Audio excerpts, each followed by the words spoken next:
So there are basically three types of therapies for sarcoma patients. Surgery is one of the most important parts to get the actual sarcoma tumor out. The other things that we combine with surgery is radiation. And then the third thing is systemic therapies. The goals of surgery for retroperitoneal sarcomas are to remove the tumor, and if this tumor is the only site of disease, is localized, as we say, then we consider this to offer a cure to the patient in most of circumstances. We do perform surgery to remove metastatic lesions, so sites of disease where the tumor might have spread, either to improve the patient's quality of life or perhaps to set the clock back and control the disease for some time, and this time can be measured in several months or perhaps a few years before we see more tumors appear. In the presence of metastatic disease, surgery can also have a role to remove sites of organs where the disease might have spread, with the goal of turning the clock back and giving the patient more time without cancer. I think we're in a very exciting era in the management of soft tissue sarcoma, in the way that more patients can be considered candidates for successful removal of their tumors, again through very successful collaboration of multiple surgical specialties, because sometimes these tumors can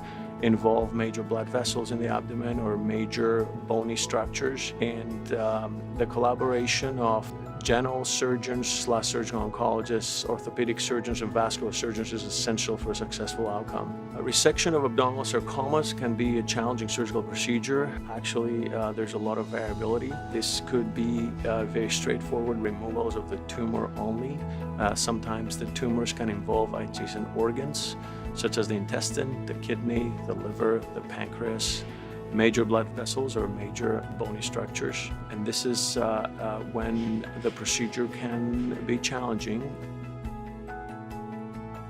When you're diagnosed with a sarcoma, it can be found in any location of the body. What is done is a surgery, and to supplement that, we add radiation to sterilize any kind of microscopic cancer cells that may be left behind.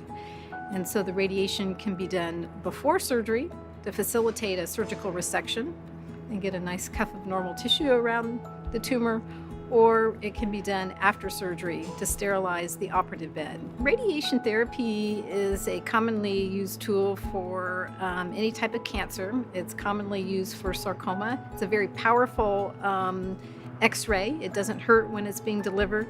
People lie on a table when they get the radiation treatment. They typically come in for a course of about 5 to 6 weeks. And it takes about 30 minutes to 45 minutes each time that they come in for their daily treatment. Typically, they don't have any side effects during the radiation treatment for the first couple weeks, but they can build up over time, and generally they get fatigued and some skin redness are the major side effects.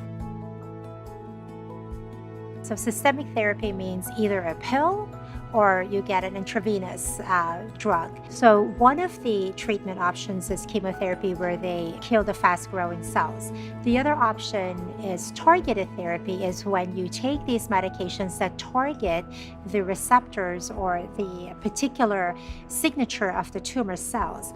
And then the third therapy is antibody therapy or immune therapy, which we've been doing a lot of that recently for our sarcomas.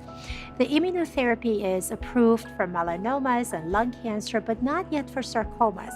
But in our initial studies, we have noticed that some sarcoma patients respond beautifully to those drugs. So now we're bringing those into the mix. But when sarcoma patients are initially presented, we have to figure out if chemotherapy works better for them, or targeted therapy, or other antibody or immune therapies. Surgical risks are similar to other surgeries. Sometimes patients have bleeding or infections or blood clots, and those are very minimal in terms of our surgical procedures that we do. Radiation has its own risk of sometimes the skin burns, and sometimes there is also infection of the skin or secondary malignancies. Those are also extremely rare in patients. So the risk of surgery and radiation are very low. In terms of treatment, systemic treatment, each chemotherapy has its own side effects. The most common side effect we have with chemotherapy is the immune system drops briefly while you're getting chemotherapy, and then patients are more prone to infections. We have developed a lot of different things that we do after chemotherapy, for example, white blood cell booster shots and those kind of things that have reduced the number of infections. Some of the chemotherapies cause other complications, maybe nerve damage or heart damage, but those are also very rare. We have to follow the patient very, very closely for the next 5-10 years. And that includes x-rays, MRIs, and physical exams and laboratory tests. If the tumor comes back, it can come back in the same area where it started out from. So that's local recurrence, when it comes back locally. If it comes back metastatic, that means that it's occurred in the lungs. And the lungs are the most important place that we have to follow closely when patients present with sarcomas that we resect and treat. We have to make sure it doesn't come back in the lungs. When we treat our patients, and their treatment is done and they're completed, and they go into a follow-up monitoring mode, they basically become a part of our group. I have patients I followed for 10 years, for even longer, and we have a very good relationship with them. They feel as if they completed a very important part of their life, and they look forward to coming back to their clinic and get a clear x-ray result.